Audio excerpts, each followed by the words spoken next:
Welcome to the John and Heidi Show podcast. John and Heidi. Here's John and Heidi. Thank you for listening to the John and Heidi Show on a Thursday. Hey, baby, how you doing? Super, how are you? Fabulous. Going to be visiting with Chuck Tatelbaum later in the program. Kind of concerning because he says the government pension company may become insolvent. So it's like we've got this company that guarantees the pensions, and they may be going through bankruptcy. That's kind of scary. So we're going to be chatting with him to find out. Government guaranteed. So like where's the fire this time? We've got like everything burning around us, it seems. Anyway, so sorry for spreading the bad news, but I certainly want to let people know what's going on. So going to be chatting with him coming up in a bit. According to a study by Dr. Olga Yashirva of Marquette University, high-income men are more likely to be overweight than low-income men. Did you know that? And this is the interesting part. Low-income women are more likely to be overweight than high-income women. And the trend is most noticeable among women. So I think that's fascinating. If you're overweight and you're a man, chances are you're wealthy. If you're overweight and you're a woman, chances are you're not. That's just bizarre to me. You'd think that it'd be the same. So, I don't know. Coming up, I have my own theories, but I think I'll keep my mouth shut. Okay. Well, we got Probably some special things coming your way. Thanks for listening to the John and Heidi Show. John and Heidi. Today is a special day, Heidi. Do you know what today is? What is today, John? Thought you'd never ask. It's Thursday, June the 9th. It is Donald Duck Day. Well, isn't that lovely? Oh, yeah. We'll come back to that in a second. It's also International Archives Day today. It is Toy Industry Day and World Apps Day today, or World APS Day. I'm not sure which one. Anyway, it's a day to get out there and celebrate all of those different things. Donald Duck, we read not too long ago that he was banned in some country because he does not wear pants. Remember that? I remember. Yeah, Donald Duck does not wear pants. And I know Donald Duck's middle name. Do you know Donald Duck's middle name? I do. What is it, Heidi? Fauntleroy. Oh, wow, you're good. Only because you tell me this like anytime Donald Duck happens to come up. I used to, on a radio program that I did back in the 90s, I did this thing called Big John's College of Knowledge. And that took 2 weeks. Kids, that's before the internet. That took 2 weeks to get an answer. And the guy that finally got the answer, I said, how did you know that? He said, I called Disney World. Oh, funny. 2 weeks worth of prizes he got. That was a good deal.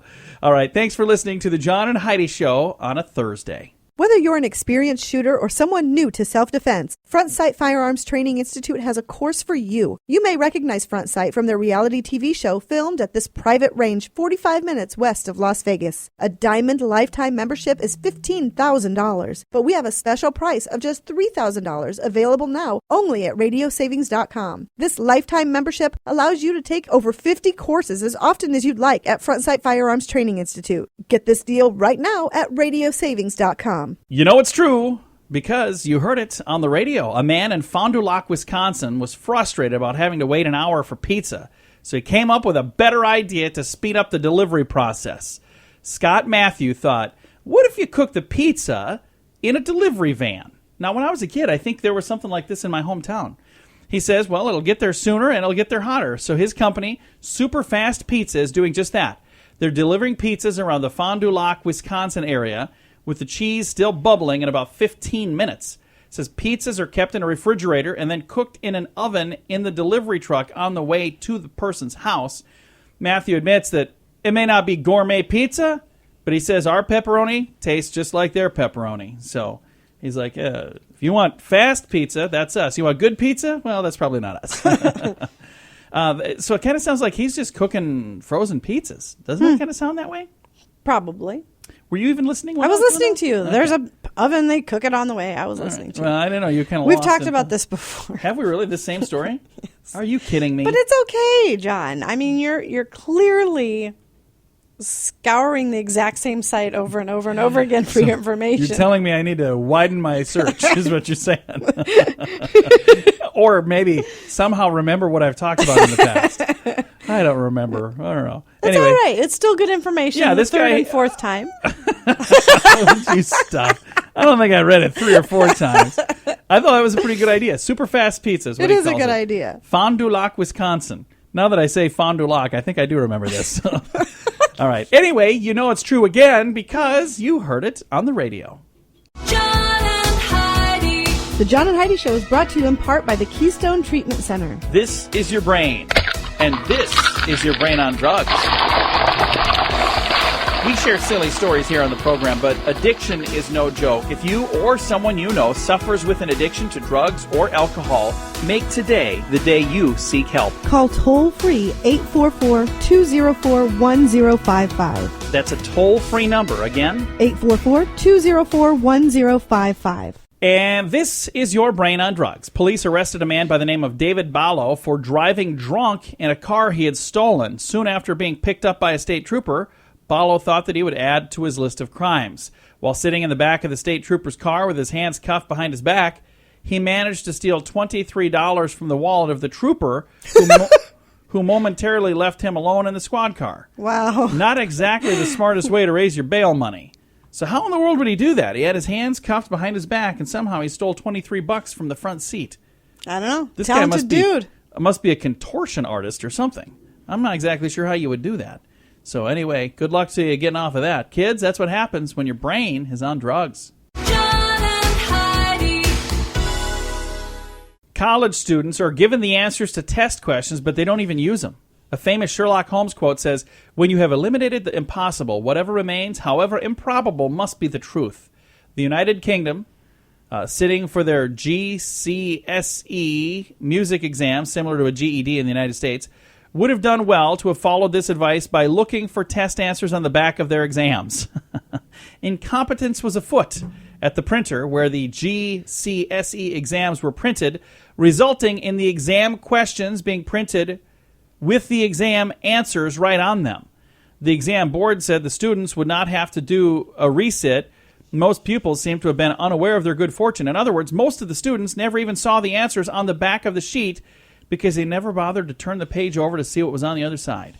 So they had a question on one side with the blank, and on the other side they had the same question with the answer written in. That's fantastic. And the students didn't figure it out, so there's very few that got. If I would have figured it out, I would have missed a couple on purpose, just so they didn't know that If I would have cheated. figured it out, I've been telling everybody, hey, look at the back. Look at the back. Look at the back. Look at the back.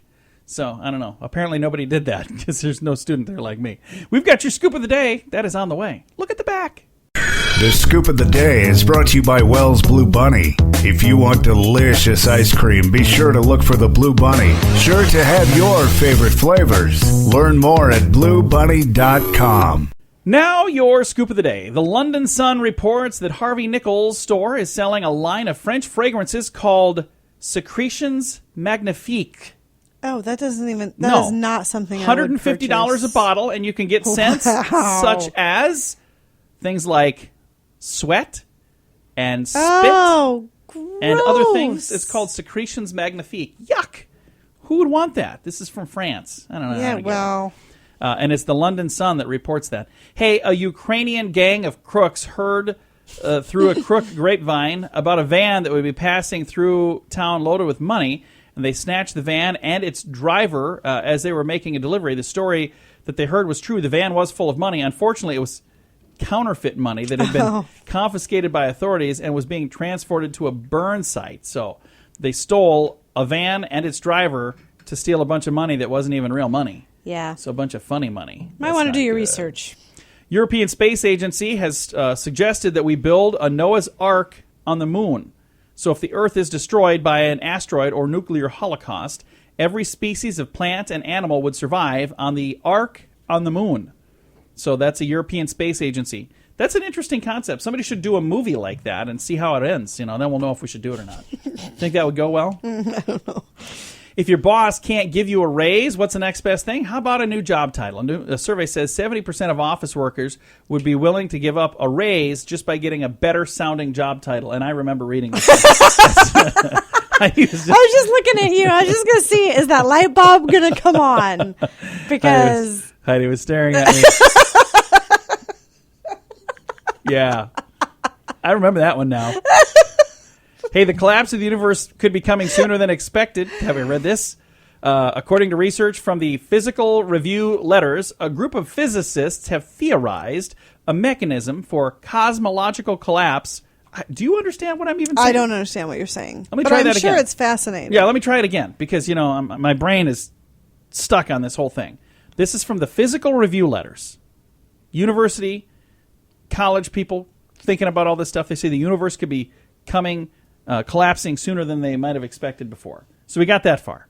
Okay. A group of physicists, that's people, have thought about this, a mechanism for cosmological collapse, I don't know what that means, which predicts that the universe, that's again the place that we live, will at some point, sometime in the future, stop expanding, quit growing, then collapse back onto itself. Bad idea. Destroying us and pretty much all matter. The research claims, they think, this collapse will take place sometime in the future, tens of billions of years from now. Let's focus on things that are wrong now. Okay, so let me theorize my own thing. I think something in the future, when I'm dead and gone, tens of billions of years from now might happen, and I might be right or I might be wrong. What in the world And I'm are not they going to be doing? around for anybody to yell at me if I got them all panicked for nothing. How are we going to know if they're right or wrong? I mean, we'll never know. I mean, never, ever, ever know. Stupid. Well, I'm not going to say Focus stupid. on cancer. Focus on the here and now. Yeah, Focus on the things that are bothering people today. That's a good idea. Hey, according to research from the University of Chicago and the University of California at Santa Barbara, women who are seeking a long-term relationship prefer men who like children, and they're able to discern which men want to become fathers just by looking at their face. Did you know that? Just by looking at my face, you can tell if I want to have kids. Can you tell? Well, I think that was like one of the first things you said to me, so I really didn't have to You wait didn't have very ask? long to Like, I find wanna have out if kids. you wanted to have kids. Well, because I was married once before, and she didn't want to have kids. She wanted to when we got married. Then once we got married, she's like, I don't want to have kids. I was like, wait a minute. Is it something I said? Is it because my head is gigantic? Sue Keeman, an entrepreneur from China, has formed a Dalian Fisherman Song Maritime Biological Brewery. They're making wine out of fish. Ew! The fish will be cleaned and boiled and fermented, and the agency there, the news agency, says the wine that's made of fish is nutritious, it's low in alcohol, and the company's already got orders. They lost me a low in alcohol. They got orders already from Japan, Russia, and other parts of China. So there you go. Have some fishy wine if you're interested. I'm not. Gross. Thanks for listening to the John and Heidi Show on a Thursday. John and Heidi. This has been quite an election so far, and we've got a long ways to go. Stay informed at politicalstorm.com. It's a cool site with political news and information on the campaigns, plus a place to chime in and have a say in what you think. If you're into politics, you need to check out politicalstorm.com. Get informed from several different sources all in one place. Listen to podcasts like mine and learn about current election topics, read fun editorials, and engage your brain. It's your country. It's your vote. It's your voice. Politicalstorm.com. That's politicalstorm.com. John and Heidi. Thank you so much for listening to the John and Heidi Show on a Thursday. We've got a special guest joining us right now. Bankruptcy expert Chuck Tatelbaum is joining us, and we're going to talk about the U.S. government pension insurer maybe heading to insolvency. That's kind of scary. Chuck, how are you doing today, sir? I'm great. Thank you for talking to me. Yeah, very excited to visit with you. I think we've talked to you in the past, but it wasn't quite this scary last time. The government pension insurer may be heading to insolvency. That's not good, is it? No, it isn't. And it's one of these things that Congress is kicking the ball around and nobody's doing anything. What it is, what the background is the Pension Benefit Guaranty Corporation, the PBGC, is just like the FDIC for banks. It guarantees pension funds.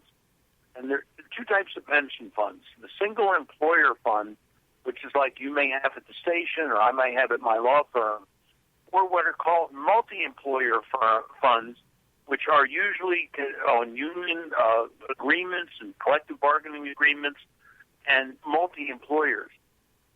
What has happened is that the multi-employer pension fund has been so depleted by claims and the opportunity to get premiums has not been increased, that the PBGC itself has predicted that it will be insolvent 50% chance in 10 years, 93% chance in 20 years, and that's without any extraordinary claim. They've already had one.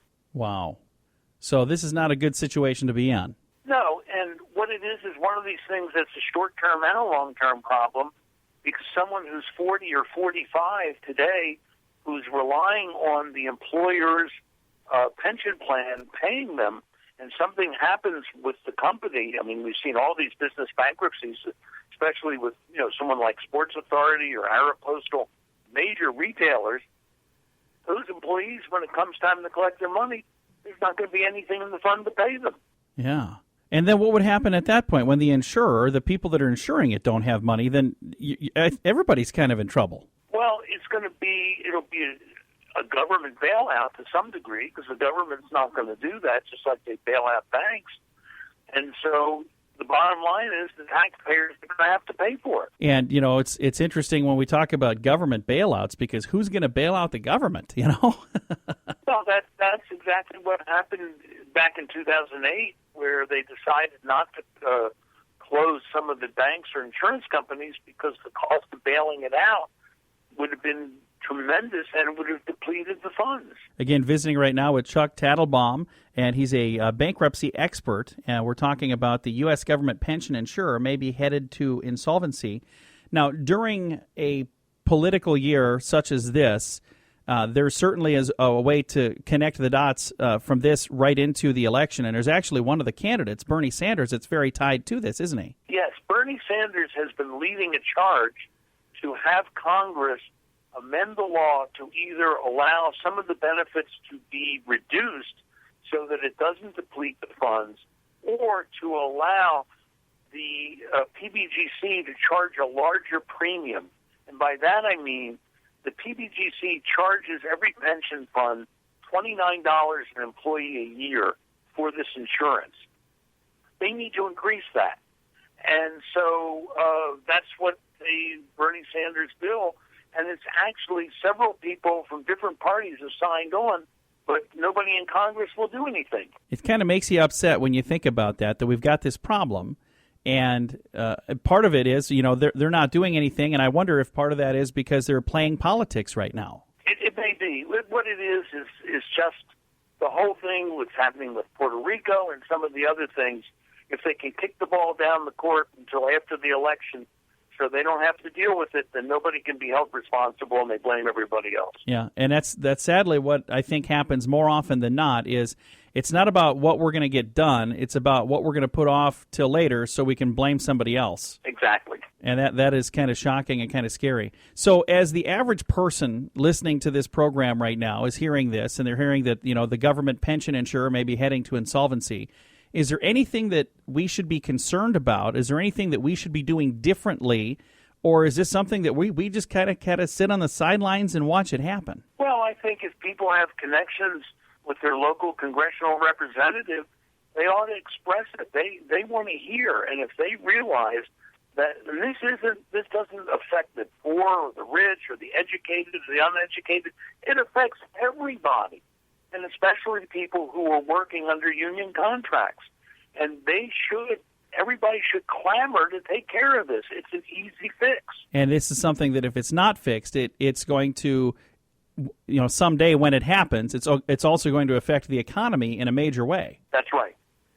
And hurt a lot of people. Well, thank you very much for keeping an eye on this, and we're going to continue to touch base, and hopefully next time we talk, we'll be able to say, hey, it's all fixed, and we were able to dodge the bullet and avoid all the problems. Do you anticipate that could be the case? It could be. I also could win the Powerball, but we'll see. That's a good point right there. So, well, Chuck, thank you so much for taking some time. If maybe somebody listening would like to know a little more about this or a little more about you, is there a place that they can go to find the information? Yes, we have a website that has a blog that every week changes with important information like this. It's www.tripp, T-R-I-P-P, Scott, S-C-O-T-T, one word, www.trippscott.com. Thank you again for your time, sir. I appreciate it tremendously, and we'll look forward to hopefully talking about something more positive next time. I would love to. Thank you. All right. Again, right there, Charles Tatelbaum. He's the director of Tripp Scott Law Firm, and he's also the chair of the Bankruptcy and Creditors' Rights Department. If you'd like to check out the blog that he was talking about, it's trippscott.com. Again, TRIPPSCOTT.com. Thank you so much for listening to The John and Heidi Show. John and Heidi.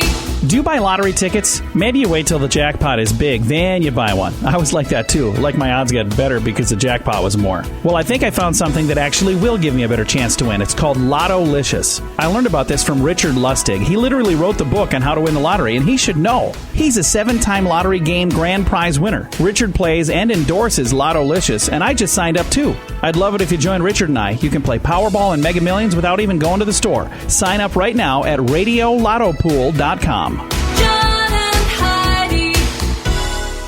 Fun fact for you, Heidi. What's that, John? All dogs, yeah, even little foo-foo dogs like the ones we have, are descendants of the wolf. I knew that. Yeah, 15,000 years ago, they lived in Eastern Asia, and somehow they all morphed into little dogs and stuff. Fun fact for you, Heidi. What's that, John? Border Collies are the most intelligent breed of dog. I did not know that. Yeah, you might disagree. If you met our dog, you might think that our dogs are the most intelligent breed of dog. I don't think anybody would. I didn't anybody think so would think that. Fun fact for you, Heidi. What's that, John? Chocolate can be fatal to dogs. It I contains a did know chemical theobromine, which is poisonous to dogs. We had a dog that ate a bunch of chocolate. We thought it was going to kill him, but it didn't, thank goodness. Hey, fun fact for you, Heidi. What's that, John? Dalmatian puppies do not have any spots on them when they're born. I knew that. They develop them as they get older. So 101 Dalmatians is lying to us. They were little puppies with spots. But they were all not over. brand new born puppies. They slowly get them as they age. And one last dog thing here. Oh, there's two. Fun fact for you, Heidi. What's that, John? Dogs can be trained to detect upcoming epileptic seizures. I knew that. I think that's that's fantastic. fascinating. Cats can't do that. Fun fact for you, Heidi. What's that, John? Nose prints on a dog are just like fingerprints on humans. Oh, and there is one other thing here. In just 2 years, 2000 and 2001, dogs killed more people in the U.S. than great white sharks had killed in the entire 100 years. So dogs in 2 years, 2000 and 2001, killed more people than great white sharks in 100 years. Okay, but there's a lot more of them. That's there are. ridiculous. That's a ridiculous study. I'm just saying, I'm not feeding our dogs anymore. You can do that. I'm afraid of them. You get mauled by a poodle. Okay, I'll let you out. Sorry. Thanks for listening to the John and Heidi Show on a Thursday. Whether you're an experienced shooter or someone new to self-defense, Front Sight Firearms Training Institute has a course for you. You may recognize Front Sight from their reality TV show filmed at this private range 45 minutes west of Las Vegas. A diamond lifetime membership is $15,000, but we have a special price of just $3,000 available now only at radiosavings.com. This lifetime membership allows you to take over 50 courses as often as you'd like at Front Sight Firearms Training Institute. Get this deal right now at radiosavings.com. Thanks for listening to the John and Heidi Show on a Thursday. A criminal has sued one of his victims. Yeah, a career crook sued a clerk who shot him during his latest robbery. Willie Brown, 44, had convictions of robbery and 2 burglary charges on his rap sheet, and he walked into a Muncie, Indiana deli. But the 3-time loser had not learned his lesson. He held up a store and bolted out the door as the clerk sprayed him with gunfire, Heidi. Good. Yeah. Brown took 2 bullets in the back and in the side. Cops had no trouble tracking him down to a nearby house. They just followed the pool of blood. Later, he pled guilty and landed a 4-year sentence. Now, 4 years? Yeah. Is that not enough, you're saying? No, that's not enough. There you go. Well, now the felon has filed a lawsuit claiming that there was no need for deadly force and that the clerk misbehaved, quote, maliciously and sadistically, end quote. Further, the suit claims that the shooting has, quote, prevented him from transacting his business. Of course, his business robbing is additional robbing. Places. Good. And he's using that argument in court. We'll call it a public service then. Yeah. So this guy's in jail for a few years, so it's going to be a while before he gets out. But when he gets out, he's not going to be able to rob people anymore. Good. So, Willie Brown, maybe you shouldn't be using that as your case, because I don't think that's going to go so well. I don't know. Who knows? Maybe that's going to work. Because nowadays, you just never know. You just never know. Gets the right jury, this guy might win. Who knows? All I know is I think that's crazy, and I'm glad that the gentleman that was being robbed did something. I'm not saying that you should go out shooting people just to shoot people, but he was being robbed. But if you are being threatened, and if somebody is, absolutely. So now the difference shoot. is he was running out at the time, and that's where I kind of wonder if he's going to get in trouble because the guy was no longer a threat. So I think that's going to I don't know. We'll see what happens.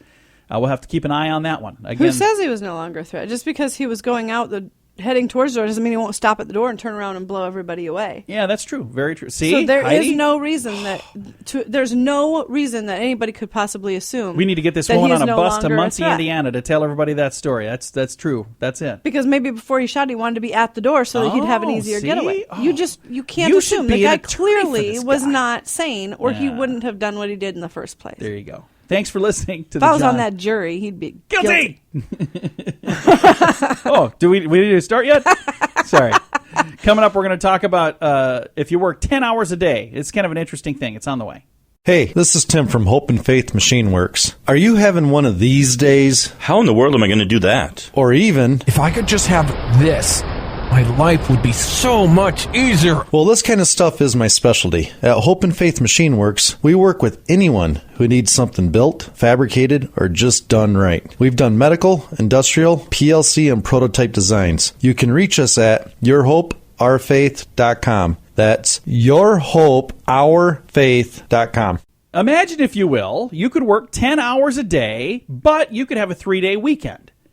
A 3-day weekend has a kind of a great sound to it, but according to economist John Owen, some people may not be able to afford it. He says some workers whose schedule puts them on a 10-hour, 4-day work week run out of money for their leisure time activities before their long weekend is done.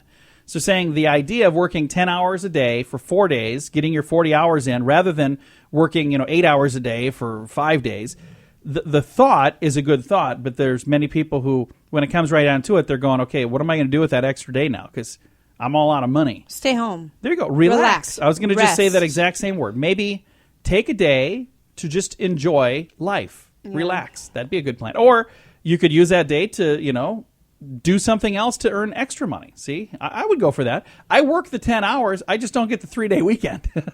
Yeah. Can I add, We I work work at like least 12 or 10. 13 maybe.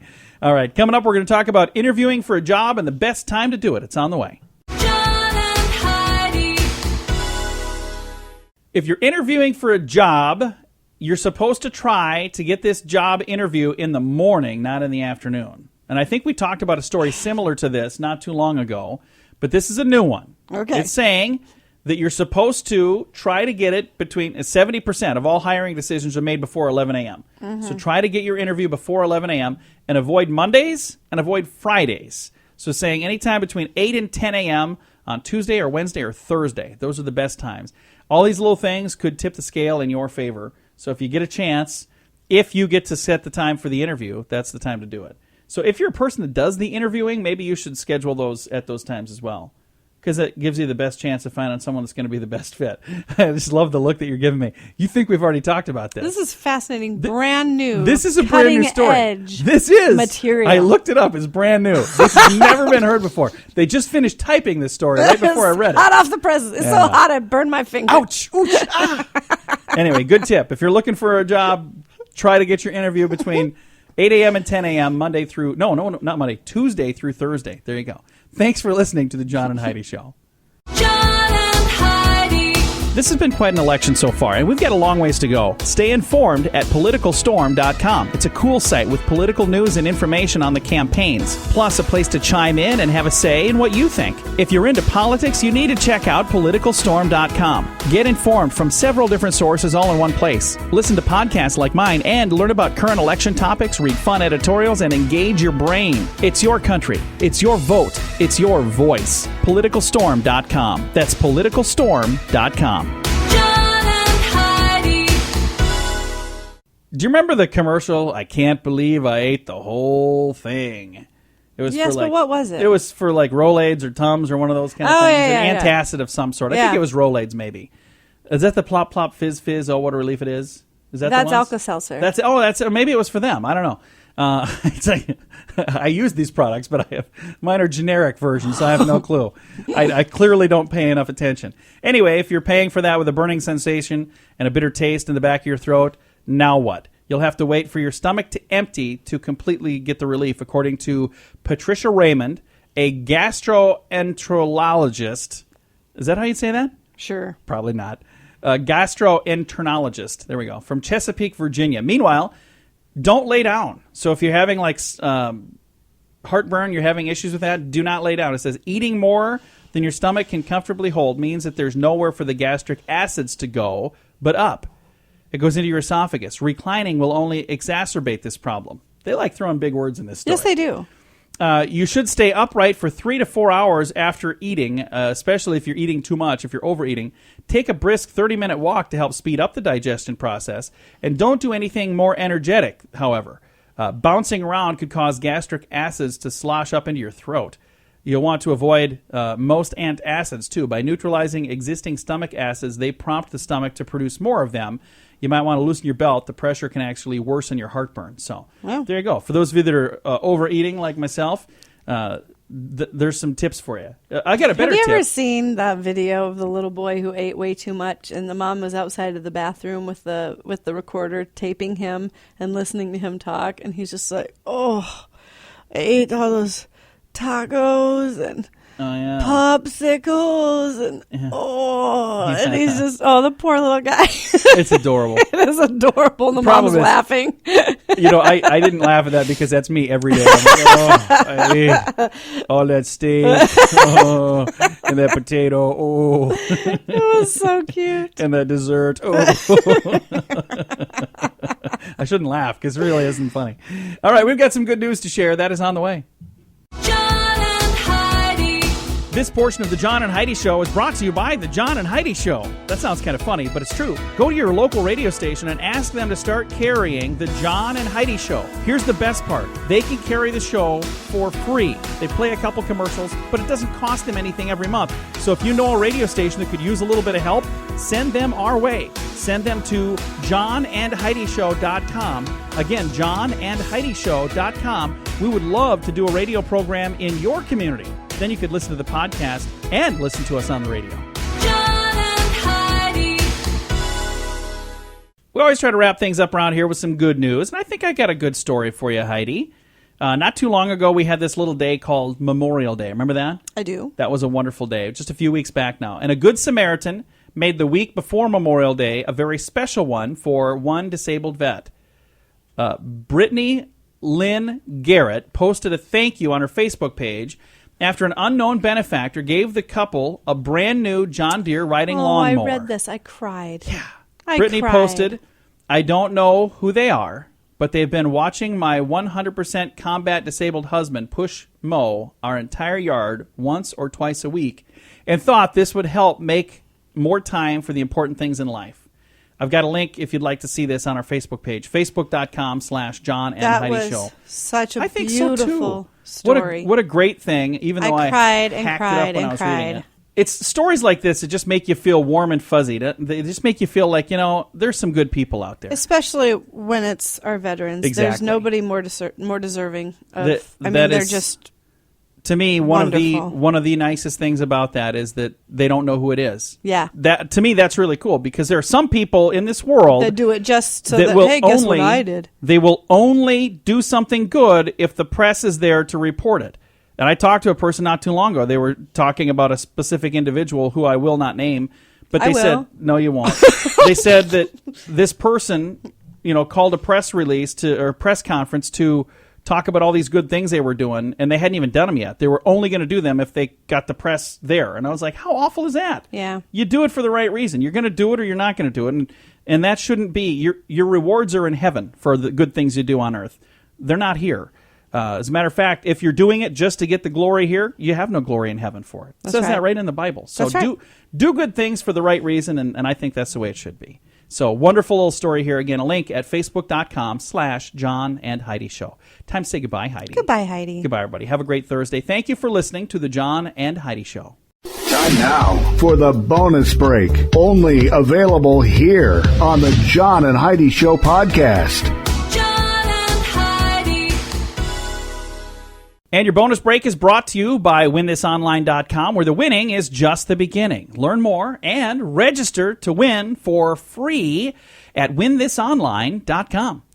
A 70-year tradition of saying the Lord's Prayer during a high school graduation was nearly eliminated by the nation's largest atheist group, but the valedictorian chose to deliver it anyway. When the Freedom Foundation for Separation of Church and State claimed that East Liverpool's school tradition was a violation, school administrators chose to oblige their wishes, canceling the prayer to avoid a legal battle. However, the graduating class of 2016 wanted to honor the school's tradition anyway.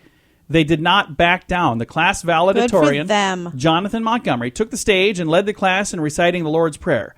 The defiant move was met with a standing ovation for the graduates who stood up for their school. Good you can for see this them. video. I've got a link at facebook.com/John and Heidi Show. Now, here's the thing. I'm not saying that you should defy the rules. I'm not saying that at all because, I really don't want to tell people to go out and break the rules, but I can tell you this. If it's But something, what's right is right. When if you're it's standing something up that you for believe good, in, yeah. it's a good thing. If it's something that you strongly believe in, you should stand up for yourself. Now, if that gets you in trouble, just be prepared to pay the price. I remember a case where a person did this, same exact thing, as a matter of fact, but it was an adult that led the class in a prayer, and the entire school board and everybody was sued. And it turned into a lengthy legal battle and very expensive. But this person had strong convictions and said, you know what, this is something that we've always done, and we're not going to let some tiny little group of 4 people come and tell Right. us what we can't do for our entire See, that's school. the problem. It's the minority, And they just said, cause so if many problems. If you don't like this, don't take part in this. But this is what the majority of the people here want to do. You need to understand, we're here in America because we escaped religious persecution elsewhere. So we came here to get away from this crap somewhere else. Now they're saying, oh, hey, we're going to start it all over again. Again, separation of church and state is completely different. They're not forcing you to practice a religion by leading a prayer. You don't have to take part in the prayer at all.